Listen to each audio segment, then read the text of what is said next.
A little more on the issue of toxic dumping, if you would, Mohammed Abshir Waldo. I don't think people in the United States understand exactly what it is you're referring to and how it affects people. Well, toxic dumping, industrial waste dumping, nuclear dumping, as you are probably aware and have heard and many people know, for quite some time, in the 70s mainly, in the 80s, in the 90s, there was a lot of waste of all these kinds that companies wanted to get rid of, following very strict environmental rules in their countries. So where else to take that in countries in conflict or weak countries who could not prevent them or who could be bought? So these wastes have been carried to Somalia. It's been in the papers.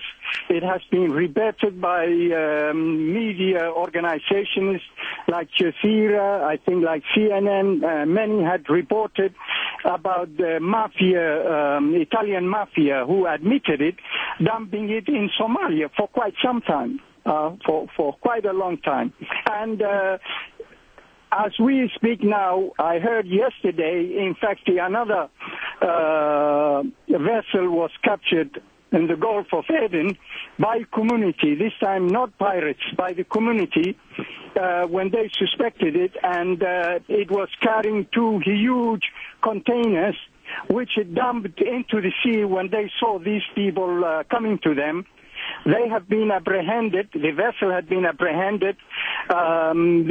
Fortunately, the containers did not sink into the sea, but they have been towed to the coast. And this community have invited the international community to come and investigate this matter. So far, we don't have action. So this dumping, waste dumping, toxic dumping, nuclear waste dumping has been ongoing in Somalia since 1992.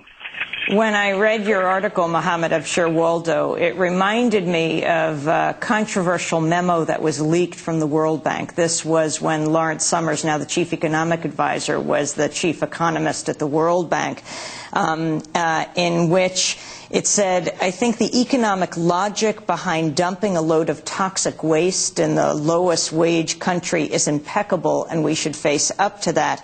I've always thought that underpopulated countries in Africa are vastly underpolluted.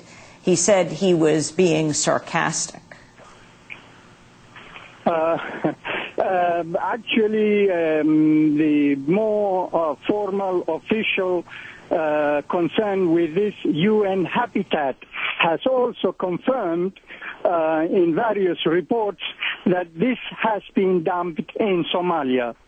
The special representative of the Secretary General, Walid Abdallah, who is now working with the Somali authorities, has also, I think, made a statement to that effect.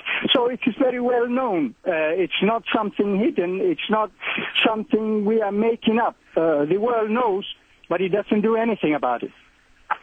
Mohammed Abshir Waldo, thank you for joining us, a consultant in Kenya, speaking to us from Mombasa.